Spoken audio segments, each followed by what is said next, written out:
What's good, everybody? Welcome back to the CFL podcast and to the Shine on MEAC series, where all we do in this series is showcase some of the best up-and-coming talent that the MEAC has to offer, right? And today, y'all saw episode 1 with Ramel Harris-Freeman of Delaware State, right? But today, for episode 2, we're going to take it back to Orangeburg, to the defending Super Bowl champions, but Celebration Bowl champions, right? To two guys that they got on this roster who you going to see this next season that, along with Shaq Davis, man, it's going to be hard to stop for a lot of defensive coordinators. So first, let me introduce the route technician himself, Justin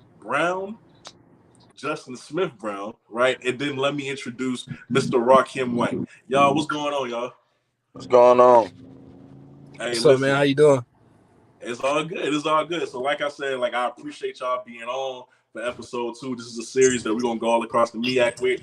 And, hopefully by the time the season over with, people going to know. I tried to warn them. They want to sleep on y'all. I tried to warn them, look out for these dudes. All right, so they gonna find out. Yeah. All right, so listen. I usually start off every interview with icebreaker, right? So this is gonna be for both of y'all. But Rakim, I want you to go first because you are the big wide receiver. So listen, one gotta go, man. Megatron, Randy Moss, T.O. One gotta go. You said Megatron, Randy Moss, or who? T.O. Dang. I'm gonna go T.O. I don't know why. I'm just gonna say him. That's just it. T.O. gotta go? Yeah, that's the one I'm giving. All right, hold on. Oh, let me see what's Justin. Justin, you hear me good?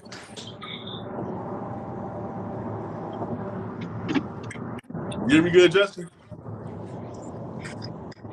Oh, JB, internet messing up. Yeah, I think so. All right, well, listen, so he gets that figure out. We're going to keep on going.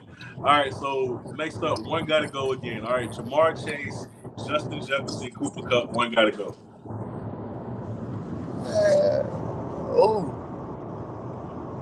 I'm going Justin. You going Justin? Yeah. Why Justin? Listen, Cooper Kupp, he really won the game in the Super Bowl. Jamar Chase rookie year was going crazy. Justin Jefferson a dog. That's true. But I don't know. Them two went to the Super Bowl. I can respect it. I can respect it, honestly. Now, pick your poison, right? Let's say you had 10 tries to get at least 5 catches on one of these DBs. And you had your pick, right? Who would you pick? Jalen Ramsey, Jair Alexander, Stephon Gilmore. Hold on, you said pick your poison.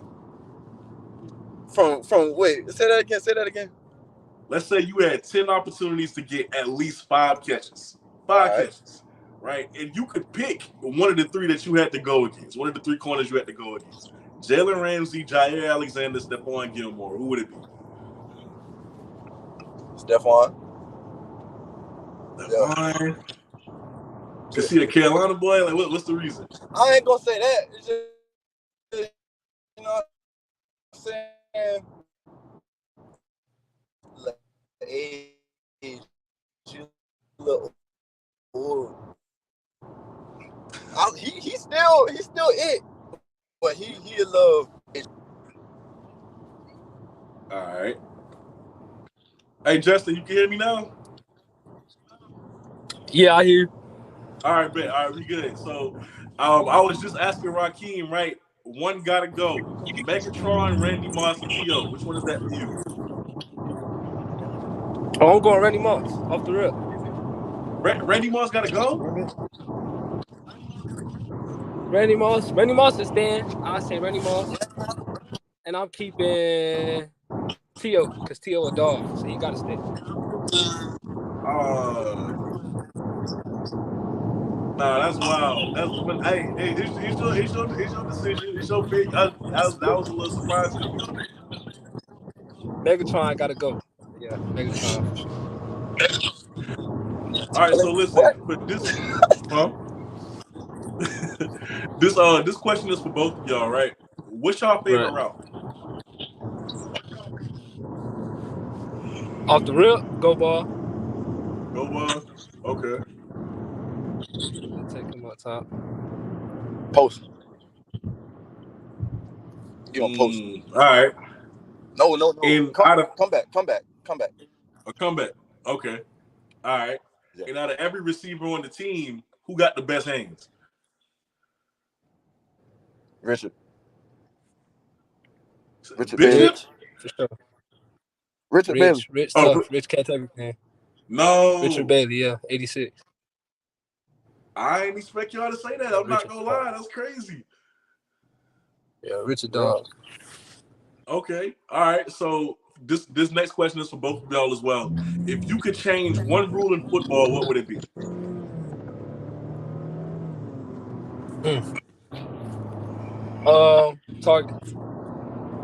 Targeting.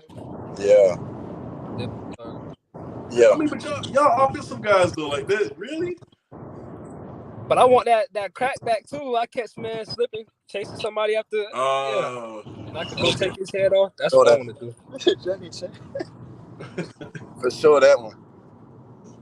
All right. Okay. So I'm gonna start off with you, Rakim, because we both went to Bluffton. We from the same town.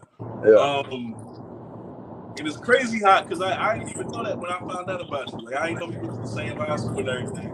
I had to do my research on you, right? I went back and I looked at your huddle because I thought it was crazy that you was returning kicks at 6'4" with South Carolina State, and I see that you were doing that in Bluffton. Yeah. My boy, you almost had 1,000 yards on kick return your senior year at Bluffton. Yeah. You feel me? So obviously you wasn't. I don't think Coach Crib wasn't your coach by the time you got there. I think it was Coach Hawk. So who idea was it to put you on kick return? It was Coach Hawk. It was Coach Hawk idea. Yeah. And when he told you like that's what you would be doing, how did you react? Nah, it was like, cause we had a kick returner, and then he was out for that game. So I went back there that one time, my junior year, and then my first kick return, I returned it. And then after that, I just kept being a kick returner. Man, that's crazy. And my next question, right, for Justin, it's a good thing you just got back here, Justin. This question is for you. When did you realize you were good at route running?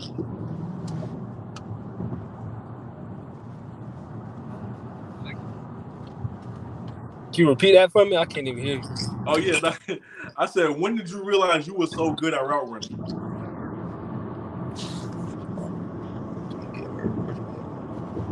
Really? You said, when did I realize what? That you were good at route running.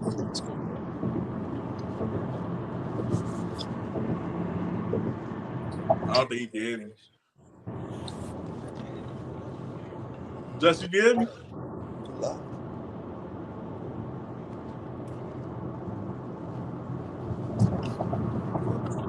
Just get that figured out. Rakim, you almost had 1,000 yards in kick return. You almost had 1,000 yards receiving your senior season at Bluffton. Clearly, some schools had to be coming at you. So, tell me your recruiting story. Who was offering you? Who was courting you? I want to know all that. I had some more D1 schools recruiting me, but they just didn't pull the offer. I had UNC, Virginia Tech, Virginia. Duke was looking at me for a little bit. Appalachian State. There's a couple schools, but then State sent me the offer my junior year during the spring. I waited a little bit longer. I didn't get anything else, and I went to visit. And I just went to State. I had liked State more.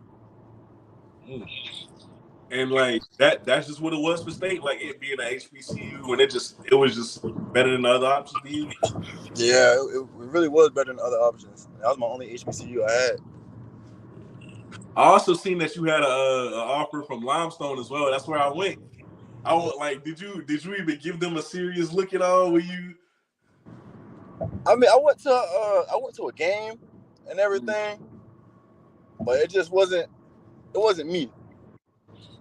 It was in the middle of nowhere. I couldn't do it. Yeah, nah, I get it. Like it's really nothing around the Gaffney, so I understand that. No, hey, Justin, can you hear me? Yeah, I can hear you. I can hear you great now. All right, now tell me, what was your recruitment story, Justin? As far as state or in general? Coming out of high school, like who offered you, who wanted you, where did you visit, how did you end up at South Carolina State?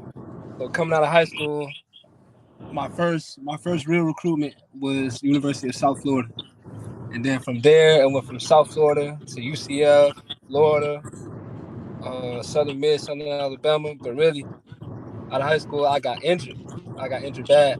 So after that, everything kind of really just distanced itself. Schools really stopped talking to me. And I took a year off from school. Really tried to regroup and really get my body back right. So then I came across Coach Jenkins. Coach Jenkins, he's a close family friend to my god brother. So I talked to him, sent him my film. Coach Jenkins loved my film. And then Coach Jenkins related to Coach Bird and the coaching staff. And from then on, everything just took off. Coach Bird loved me. They got me down here. And the rest is history. And when you got South Carolina State, you redshirted automatically, right? Like that was off top. No. There was we went through some things academically where I had to get right. So right now, that's my main thing. I'm just pushing academics right now so I can stay eligible, stay right and ready. So that's what last season's hold up was. And describe that redshirt year. Like how was it? You know, just like you're practicing, but like grades have to come first, and you really right. It was depressing. I'm not gonna lie. Everything kind of slowed down. I wanted to be on the field with my guys.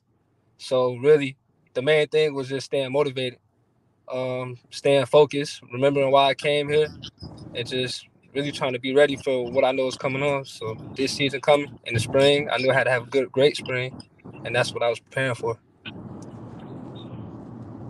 Now, this question is for both of you, right? What is one part of your game that you can really just flex on, that you can flex about? Got it, Rakim. Go ahead, bro. My kick returns. Yeah. Most def. That's it. That's the biggest flex. Okay. What about you, Justin? Then I'm a playmaker, really. With the ball in my hands, I feel like I can do really whatever I want to. And also a question that's for both of you. What's one part of your game that you know you can still improve? I can still improve on my route running. I mean, it's not bad, but I know I can get better at it. Yeah, that's really the technicality of running routes and my IQ. Really, that's what I feel like I need to improve on. That's major. And surely y'all heard of Coach 30, right? Y'all seen those videos? Not really an athlete pissing down your leg. Y'all seen the videos? Yeah. Every athlete got an embarrassing moment. I want to know what was your welcome to college football moment? For both of y'all. Whoever want to go first. Go ahead, bro. You got it. All right. So, going to Delaware State last year in the spring. I'm going to kick off. So I'm not looking. Dude just came out of nowhere, took my head off. Mouthpiece fell out. Everything. I got up. I took off to the sideline. I didn't know what to do. But I bounced back. You know what I'm saying? I bounced back at it. So it's all good. But that was my welcome. Oh, my goodness. Okay. Hey, Justin, what about you, man? My welcome to college football happened in the spring. My first spring, I was running the slant. It was on 7-on-7. And I'm running the slant, and I'm crossing the field, and I'm kind of waiting on the ball. So as I'm waiting on the ball, I can see the ball being thrown, but I see Kobe in the corner of my eye, Kobe Durant. And as soon as I was getting ready to catch it, Kobe just smashed me and catch the pick. I was like, yeah. that was humbling for sure. Oh. I mean, it's the Kobe though. You feel me? Like, so yeah, I wasn't mad because Kobe's a god, but at the same time, I just can't get caught lacking like that. That's crazy. All right, so Rakim, you played a little bit last season, but it was an injury that kept you out for the majority of it. So I want to know, what was the injury?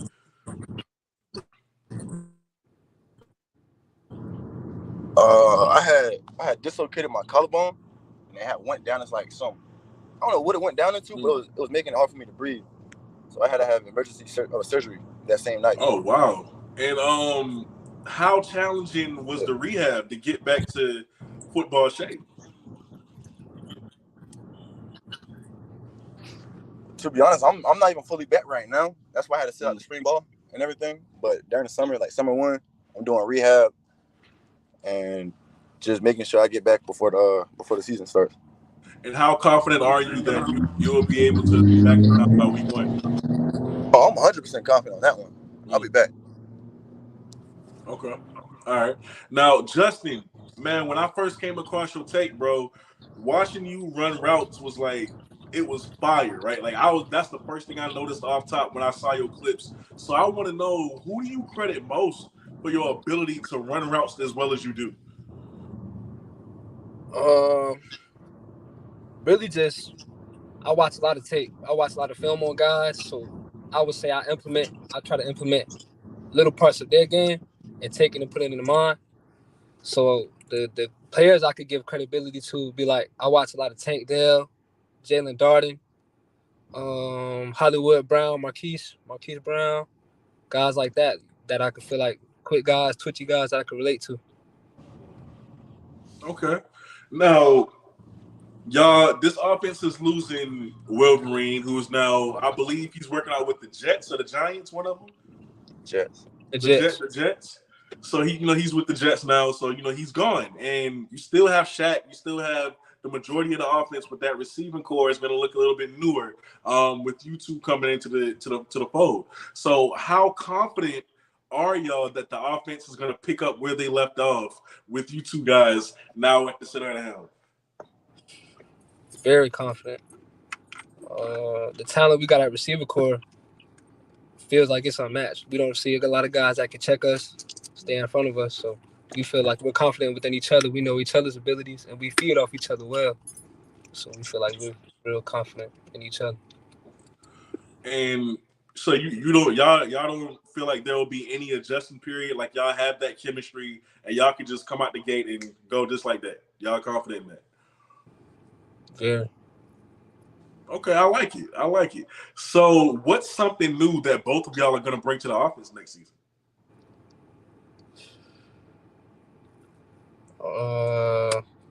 Playmaking. That dynamic ability is what I feel like I bring. I want head taps. Head taps? Yeah. Hey, okay.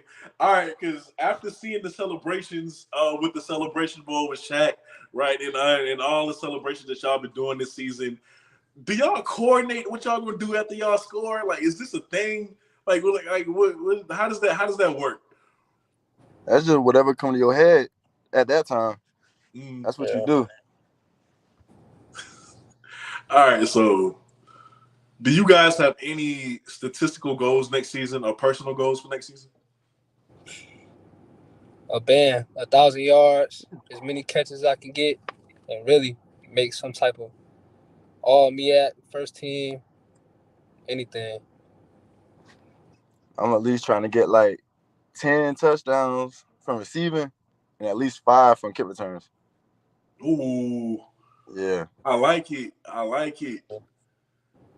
right, so is there a game that y'all are looking forward to the most next season? Yeah, sure. USC, then UCF. UCF's major. And it's interesting that you say that, right? Because I do want to talk about money games. I don't know if y'all know, but the owner of the Rams or the GM of the Rams, he said he was just watching the Clemson game one day, and he saw Jacoby Durant go off the way that he did, and ever since then, Jacoby has been on their radar.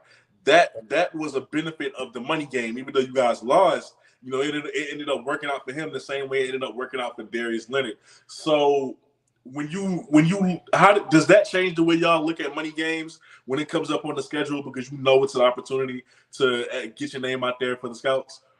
Oh yeah, for sure. Yeah.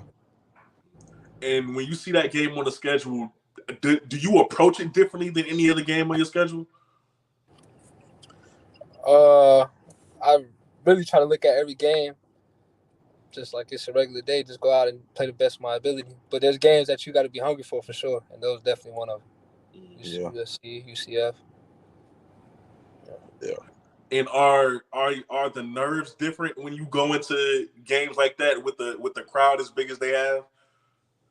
Nah, no, not at all. Okay.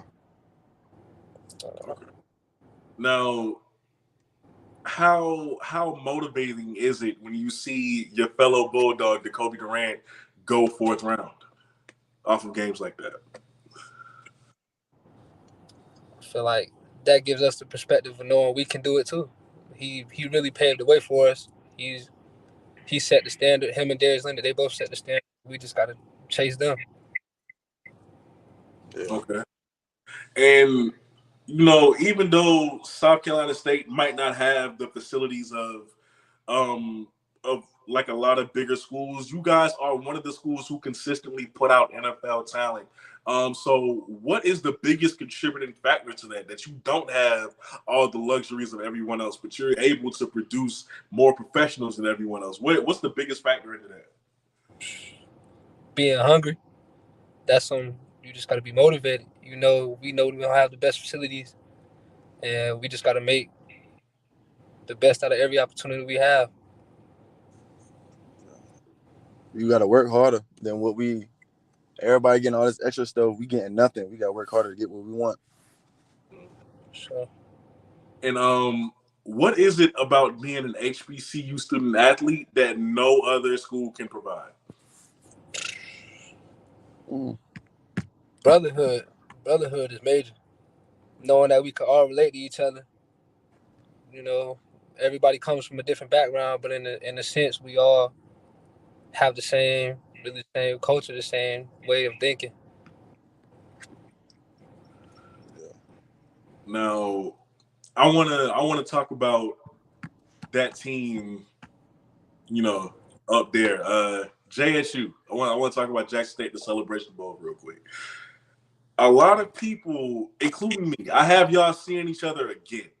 Like I really do have y'all seeing each other again for the second year in a row. If that happens, the matchup itself the storylines are gonna write itself, right? Because of what happened last year and how they overlooked y'all and y'all just came out and bust them in the mouth. Because of that, they went and they reloaded like no other FCS school has done before. They go out and they get the number one recruit in the country, Travis Hunter. They already got the number one JUCO prospect in the country, Dejon Warren Nugget, at corner as well. When you look at that and you say to yourself, like, okay, we're gonna have to face these guys. Like, is the mindset different knowing that, okay, they got two number one corners on one side. They got a guy from Florida State. When you see all these big name guys, does it like what's the mindset going into a game like that?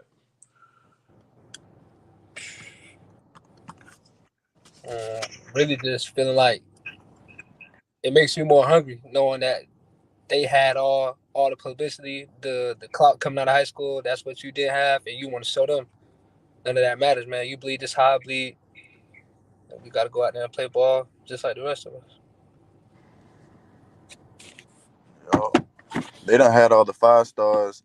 They had 5 stars last year. We still showed out and did what we had to do. Yeah. So all the stars don't really mean nothing.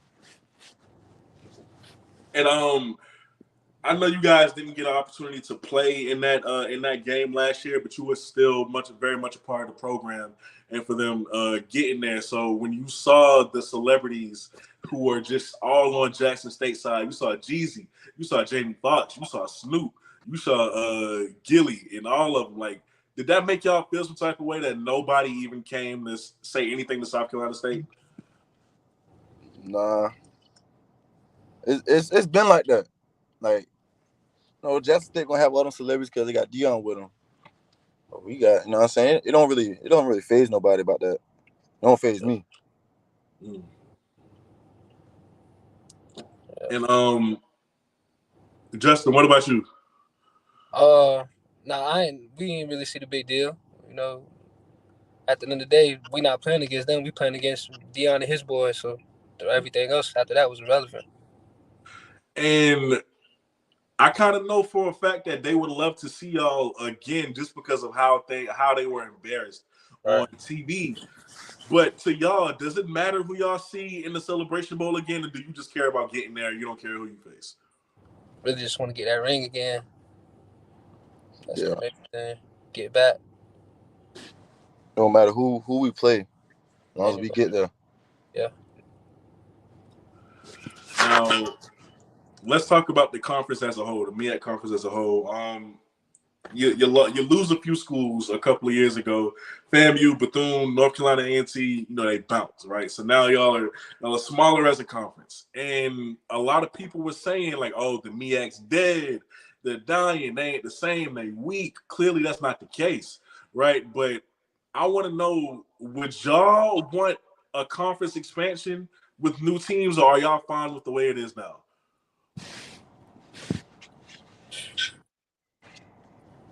Really, anybody who want it can get it. That's how we feel. So they want to join the MEAC. They want an expansion. We can do whatever. Say what you, Rakim? Yeah. I wouldn't mind extra people in there. Whoever want to smoke, we good for it. But like, we can still hit the same people we've been doing. And I want to know, what is the biggest lesson that you guys have learned from Coach Pugh so far?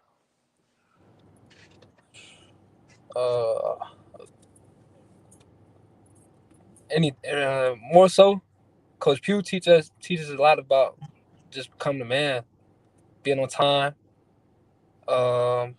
He preaches a lot about taking hats off inside.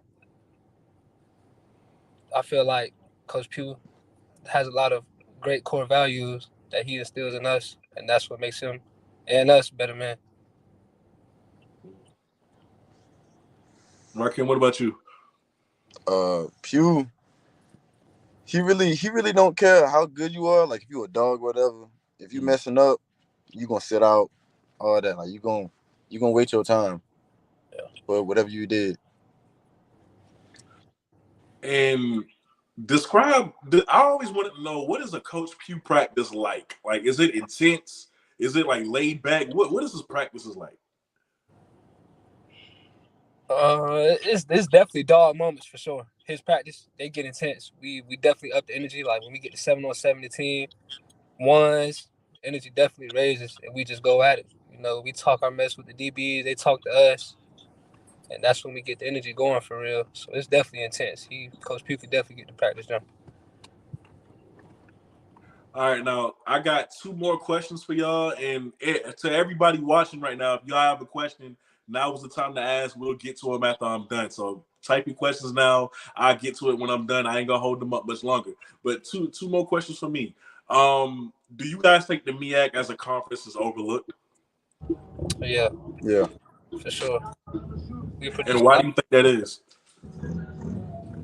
I want to say that they think we don't have the firepower that the SWAC does in their conference.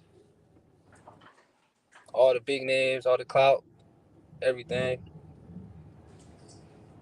And even though y'all have won the majority of the Celebration Bowl since it was invented, I feel like it's just a little bit disrespectful that people still don't look at y'all as a conference and say, maybe they deserve this attention. And over the SWAC a little bit more. What about you, Rakim? I feel like, yeah, going off what he said, what JB said, we still got players in the MEAC. All different schools we got. There's players out there, but they're gonna look at like the bigger name things and all that. That's what they're gonna like more. And my last question, I think Jablonski started this. What's your why?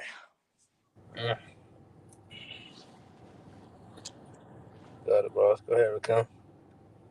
Come on, man. Really? My why is my family. Trying to make it out, make sure they straight, everything. My sisters, my mom, my dad, my brother, everything. Hey, Justin, what about you? My mama, my grandma. Rest in peace, my grandma. But my mama, man, she does so much for me. Make sure I'm straight. Since I've been little, it's been tough love. My mama's my biggest critic. Everything I do, from a bad game to a loaf on the play, she notices it all. She'll get on me about it before my coaching staff does. After the game, I'll go to her. She's on my head. So really make her happy. Whatever she want, I want to be able to give her. So that's my why. All right. Hey, there y'all have it, man. This is Justin Smith-Brown and Rakim White of South Carolina State, the two receivers who I am trying to warn y'all about. They are going to go crazy next season. I'm trying to warn y'all, for those of y'all who don't know. Obviously, we got a lot of MEAC fans in here, a lot of South Carolina State people in here. But for the SWAC people, specifically JSU, all right, y'all better get acquainted with these two real quick. All right, so before y'all go, I want y'all to shout out y'all social medias and everything like that. Let them know where they can follow you at. Go ahead, bro. Go ahead. You got it. Oh, y'all can give me an Instagram @_King_7. That's it. You know what I'm saying? I'm gonna follow y'all back. Y'all can get me on Instagram at justin.eb5 and Twitter jbrown_321. All right, there you go. Hey, thank y'all so much for being on this podcast, man. I definitely appreciate it. We cannot wait to see y'all ball out. This was episode 2 of the Shine on MEAC series. All right, we done been to Orangeburg, we done been to Delaware State. Next, where we going, we don't know, but we gonna announce that. Hey, thank y'all so much for being on, man. I appreciate it. No problem, man. Appreciate sure. you, man. Yes, all right, peace. All right. There y'all go, right? Justin Smith-Brown, the route technician himself, who's going to be in between Shaq Davis and Rakim White. Folks, Rakim White is 6'4", 200-plus pounds, and he's returning kicks on kickoff. He's returning kicks on kickoff. That speed is tremendous. The catch rate is tremendous. You go to Justin Smith-Brown, that route running is amazing. On top of that speed, on top of this acceleration. Now you got these two on top of Shaq Davis, Celebration Bowl MVP. It's like this offense is very much balanced. South Carolina State's offense is so balanced, right? It's like you don't know how you're going to stop it because you still got Kendra Flowers at running back. You still got Corey Fields at quarterback. The whole offensive line, except for one person, returns next year. This is going to be a really good offense for South Carolina State, and I'm very interested to see their quest and what they do and if they're able to get back to the Celebration Bowl, because like I said, I think they will, but time will tell. So, hey, I got to make some more y'all moderators, man, so y'all can get these spams out the chat, because I don't know what this is. But, hey, thank y'all so much for tuning in. This was episode 2 of the Shine on MEAC series. Go back. If you missed episode 1 with Delaware State's Ramel Harris-Freeman, please do so. 6'4" corner, 205 pounds. That's something that pro scouts should drool at. Go check that out. This was episode 2. Episode 3, we don't know where we're going. I will announce that. Look out for more videos as well. With that being said, man, I'm out. I love y'all. Thank y'all for tuning in.